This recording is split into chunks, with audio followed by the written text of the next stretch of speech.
नमस्कार, मी सारिका या चॅनलवर तुमचे खूप खूप स्वागत करते। नाश्त्याला जर तुम्ही विचार करत असाल ना काय बनवायचं, तर हा झटपट होणारा जो नाश्ता आहे टोमॅटो ऑमलेटचा नक्की ट्राय करून बघा आणि खूप छान होतात। झटपट होणारी रेसिपी आहे। जर अशी मी आगळी-वेगळी पद्धत दाखवलेली आहे आणि तुमच्या घरच्या साहित्यामध्ये हे सुंदर असं चविष्ट तुम्ही टोमॅटो ऑमलेट बनवू शकता। जर रेसिपी पूर्ण बघत असाल तर व्हिडिओला लाईक करा। चॅनलवर जर नवीन असाल तर चॅनल सबस्क्राईब करून घ्या। तर चला आपण सुरुवात करूया रेसिपीला। मी इथे एक भांडं घेतलं आहे, बॅटर आपण याच्यामध्येच करूया।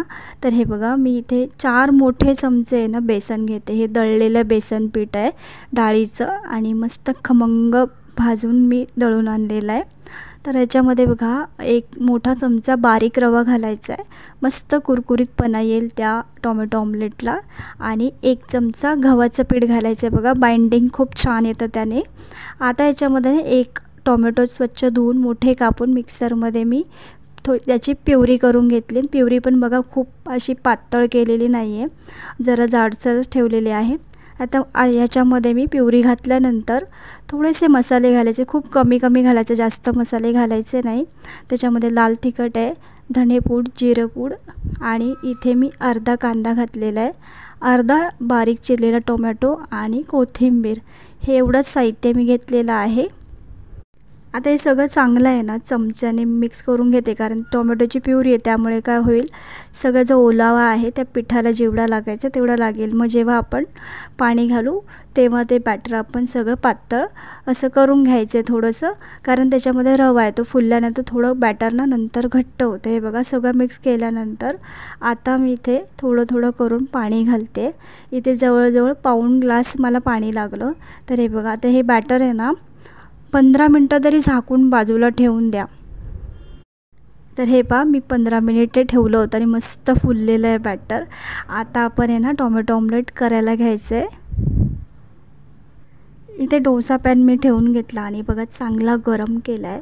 आता या ब्रशच्या साहाय्याने ना मी थोडंसं तेल सगळीकडे व्यवस्थित पसरून घेते, तेव्हा व्यवस्थित तापवून घेतला आहे। आता आपण जसा डोसा सोडतो ना, तसा डोसा म्हणजे आंबोळी सोडतो ना तसं सोडून घ्यायचं। तुम्हाला पातळ जाड जसे बनवायचे तसे तुम्ही बनवू शकता। मी तर म्हणते जास्त जाड बॅटर तुम्ही घालू नका तव्यावर, नाहीतर मग ते शेकत नाही, खूप तेल लागू शकतं। तर आता बघा बॅटर मी थोडं पसरून घेतलं, एक पळीभरच घालून घेतलं। आता बारीक चिरलेला कांदा वरून घालायचा आणि थोडेसे टोमॅटो कापलेले सुद्धा वरून घालून घ्यायचे, खूप छान चव येते। आणि नंतर ते आपल्याला शेकायचे सुद्धा आहेत।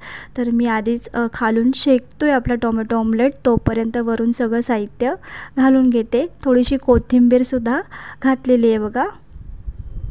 सगळं वरून साहित्य पेरून घेतल्यानंतर आता थोडंसं ब्रशला जे तेल असतं ना थोडंसं शिंपडायचं त्याच्यावर, म्हणजे जे वरचा जो थोडासा कच्चा असेल भाग तो पूर्ण व्यवस्थित उलटवल्यावर शेकेल।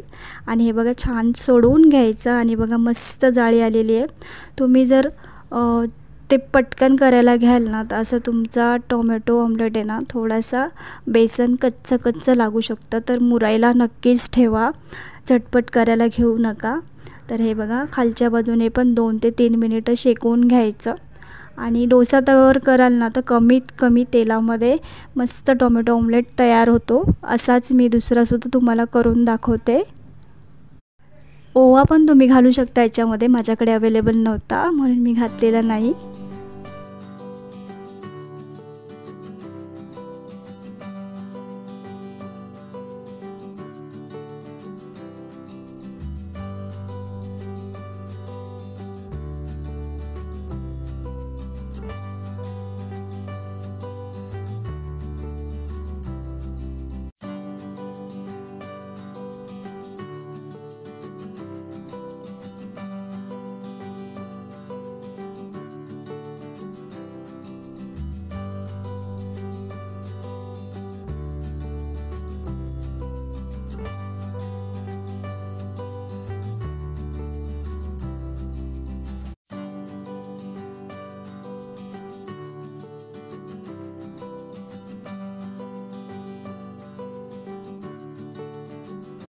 वरच्या बाजूने थोडं सुकत आला टॉमॅटो ऑमलेट की मग चांगला उलटून घ्यायचा. खालून चांगला बघा असं खमंग असं चॉकलेटी रंगावर भाजला जातो आहे बघा. खूप छान जाळीसुद्धा आलेली. याच्यामध्ये आपण रवा घातला आहे आणि गव्हाचं पीठ, यामुळे खूप अशी टेस्टही खूप छान आलेली याला. तुम्ही जरूर ट्राय करून बघा. खालच्या बाजूने 2 ते 3 मिनिटं लागतात शेकायला. थोडंसं वरून ब्रशने तेल लावून घ्यायचं थोडंसं एकदम. तर चला आपले बघा हे टॉमॅटो ऑमलेट तयार आहे. मी इथे सर्व करून घेते. बेसन पोळा आणि या टॉमॅटो ऑमलेटमध्ये खरंच खूप फरक आहे चवीमध्ये. त्यातल्या त्यात हा टॉमॅटो ऑमलेट चवीला खरंच खूप छान झालेला आहे.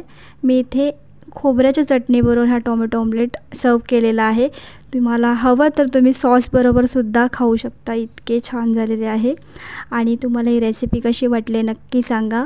आणि व्हिडिओ जर आवडला असेल तर व्हिडिओला लाईक करा, चॅनल सबस्क्राईब करा. धन्यवाद.